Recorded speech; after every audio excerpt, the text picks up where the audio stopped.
There are so many things that I used to think were normal to own, things that I thought that every home had to have in order to feel complete. And over time, I realized something really simple. Every item I own was either making my life easier or quietly making it heavier. So I started letting things go, not always all at once, but trying to be more and more intentional over the years. So let's take a journey through the things that I no longer own after 6 years of minimalism and why I would never bring them back. The first one is those multiple coats and jackets for every single purpose. I used to have a coat for every situation that you could possibly think of. The light jacket with a hood, the dressy coat, the not as dressy coat, backup jacket, the just in case coat because it was there. But I always reached for the same one or two. I do now and I did back then, so I don't know what I was thinking. But when I read about the research on decision fatigue and how it shows that when you have similar options, it increases your mental load without improving any outcome, it woke me up. Because honestly, having 6 or 7 coats that were semi-similar made it so much more difficult to find that one that I was gonna wear anyway. So now what I do is I have my one heavier coat, which has a hood, it's also waterproof, and I have one other that's a little bit lighter jacket, a little bit shorter, a little more fancy. That's it. They cover all of the bases with 2 jackets as opposed to having 5, 6, or 7. Less choice means a faster morning and less stress. Every single morning when I would wake up in the wintertime, I grab my one black coat. There was no other choices or decisions to have to be made. So running to the bus stop like we normally did every morning, because life is lifing, meant that it was one less thing for me to have to freak out about. Similar to this topic, let's talk about shoes that I don't wear constantly. I used to keep shoes, there again, for every possible occasion.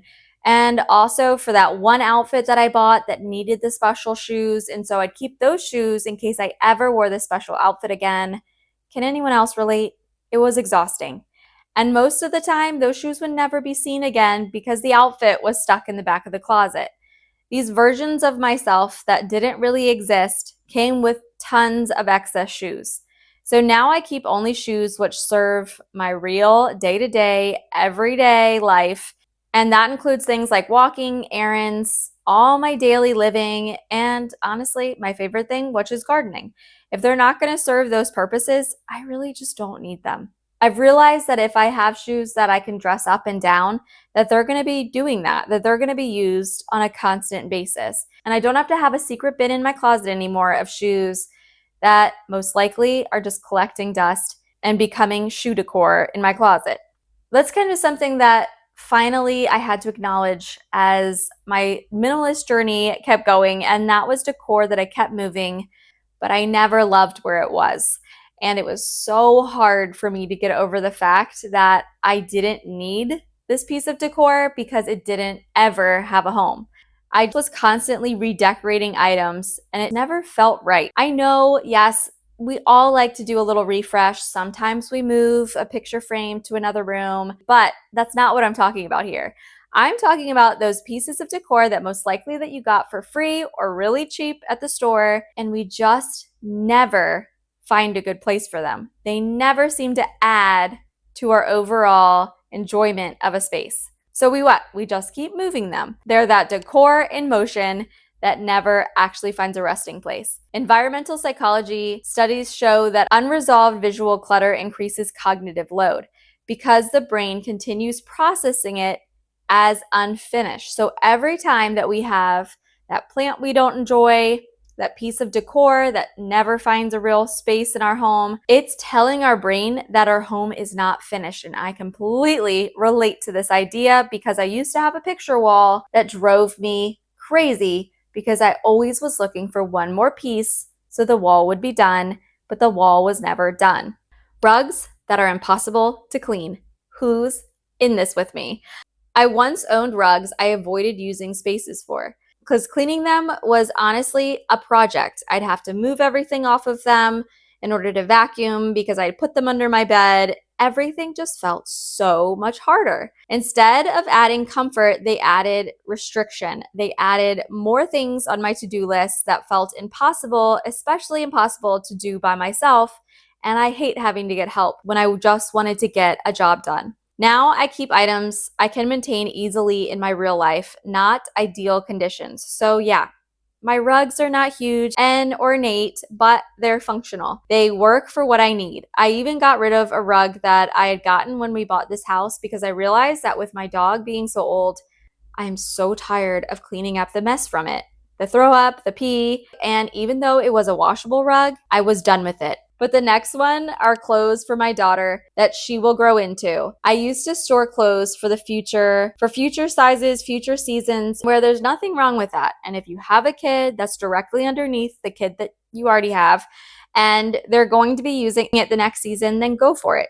But please go through it first. If it's things that are stained, worn out beyond belief, so unless you absolutely have to, only pick the very best of the best. And that way, you're only storing things that you have the emotional capacity to keep up with and actually remember you have when that season of your life switches over and you can really use them. The research that I've done into storage overload shows that unused items increase cognitive clutter, even when not visible.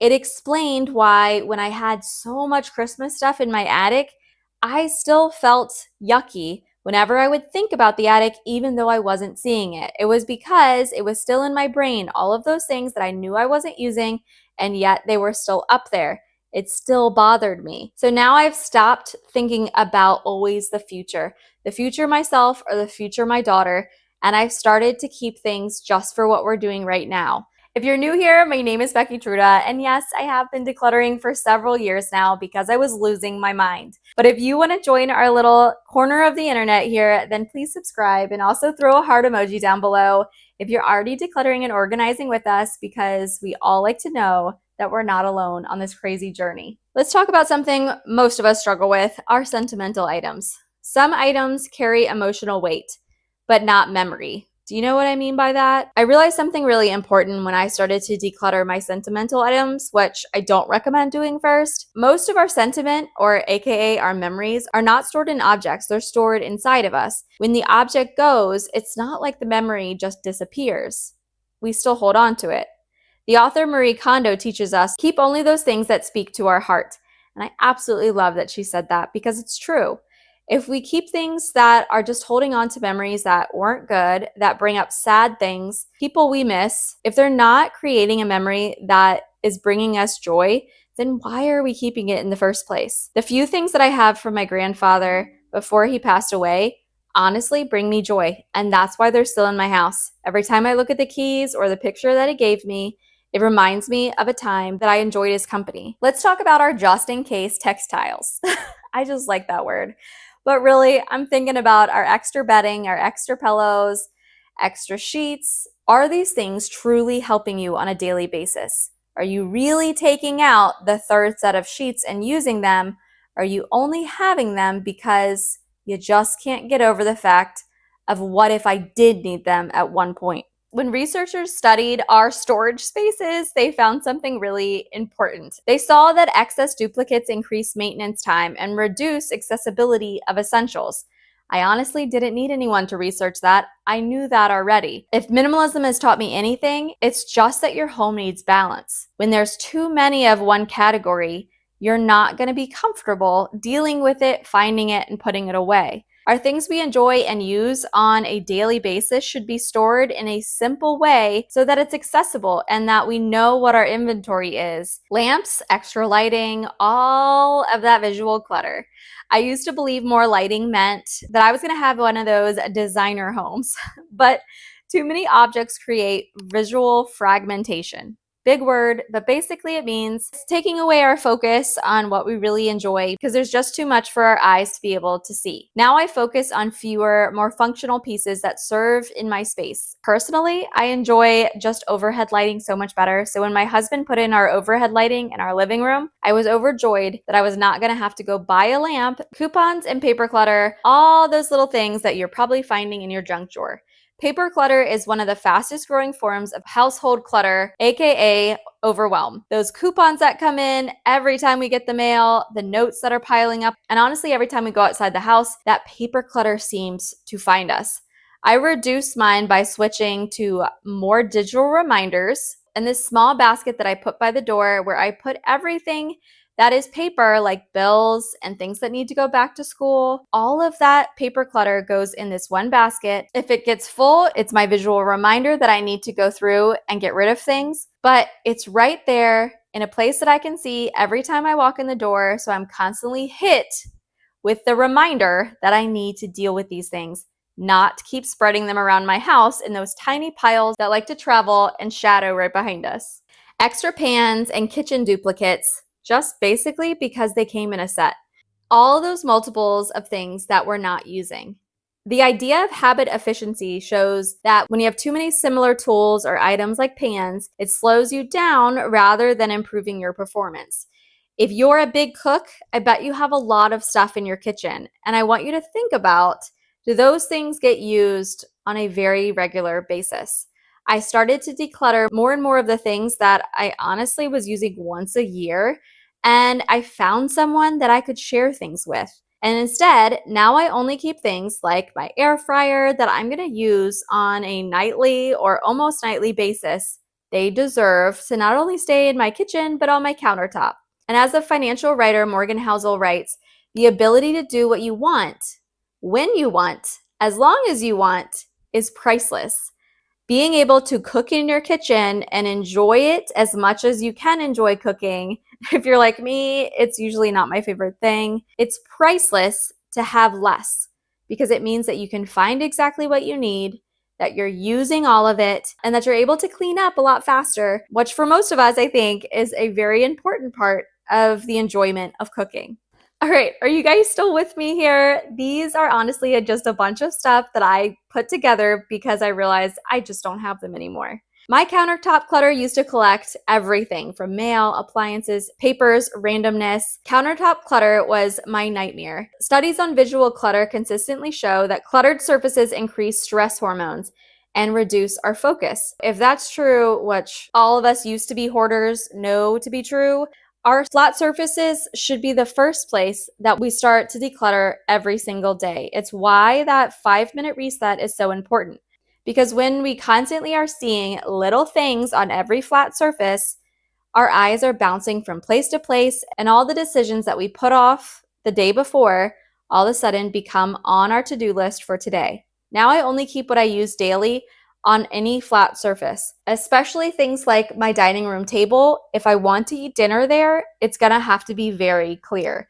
If I'm not enjoying it and loving it in that moment, it's not gonna stay on that flat surface because every item on my kitchen table is one more excuse that my brain is gonna say, I can't eat with my family there tonight. Tablecloths, placemats, and all that formal dining you might still have. I was given a set years ago by my grandma when my grandfather passed away. And as beautiful as it was, and as many good memories as we had using it, I realized I was not using it. So I ended up decluttering it.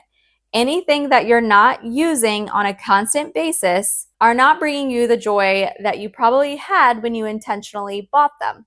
Now my table serves my real life. It's not a performance I'm putting on when I have friends over. It has to suit my day-to-day without adding to the headache. Years ago, I remember having tons of toys in our living room because I thought as a new mom that that's what I was supposed to be doing. Man, was I all wrong. I got rid of all of the toys in my living room and no longer are they allowed to stay here. Sure, they come in here. They take a visit. They enjoy the atmosphere, but the toys never stay. I realized that not only did I need that for my own mental health, but fewer toys meant that my daughter played more and it was easier for her to clean up. So our rule of thumb now is that if you cannot clean up your room or your playroom by yourself, then we have too much. Because research in child development shows that children often engage more deeply when presented with fewer options because our attention is divided when we have more stuff. If you want to play longer, you need less stuff dividing up your attention. Minimalism is not about deprivation. It's not about getting rid of your favorite things just with the idea of less. It's about removing what competes with your life. As expressed in the book, The Joy of Less by Francine J., minimalism is the art of knowing how much is just enough. And yes, that's hard to figure out. And I don't know it perfectly, but I have had a really good taste of what just enough feels like. Just enough is when you can live fully without the worry of having to clean up if you have guests over, without the stress of constantly feeling like you're not able to keep up with your life. Letting go of things did not shrink my life. If anything, it expanded my life. It meant that I needed to do less cleaning, which brings me a lot of joy, less searching for things, less managing my stuff, and more time for the people that I love, more calm in my home.